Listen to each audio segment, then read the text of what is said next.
Кыргыз Республикасынын жогорку сотунун төрагасы Замирбек Базарбеков жергиликтүү соттордун судьялары менен видеоконференция байланыш аркылуу кеңешме өткөрдү.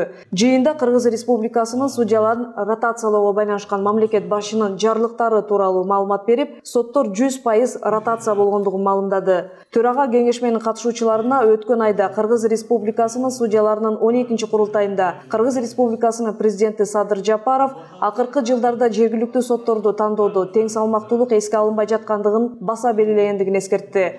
Талдоо көрсөткөндөй, судьялардын азыркы сапаттуу курамынын басымдуу бөлүгү өздөрү туулуп өскөн аймактарда судья болуп дайындалып иштешкен. Анын үстүнө 7-10 жылдан ашык бир жерде иштеген соттор да бар. Ал эми мындай фактылар Фемида өкүлдөрүнүн калыстыгына шек келтирип, коомчулуктун негиздүү сын-пикирлерин жаратууда. Ошол себептен президент Садыр Жапаров сотторду ротациялоо зарылдыгы керек экендигин айткан. Бир жерден экинчи жерге көчүп, орун которуу оңой эмес экендигине карабастан, судьялар ротацияга арыз жазуу менен Кыргыз Республикасынын президентинин кайрылуусун туура кабыл алышты. Төрага ошондой эле жогорку сотто комиссия түзүлүп, ар бир судья боюнча терең талдоо жүргүзүлүп, анын жыйынтыгында ротацияга өз сунуштарын киргизгендигин судьяларга маалымдады. Замирбек Базарбеков мындай чара кызыкчылыктардын кагылышын алдын алуу жана сот тутумундагы коррупциялык тобокелдиктерди азайтуу максатында жасалып жаткандыгын айтты. Ал ошондой эле ротация укуктук унитардык мамлекетибизде мыйзамдуулуктун жалпы республика боюнча бирдей режими, бирдиктүү жана туруктуу соттук практикасы өкүм сүрүшүнө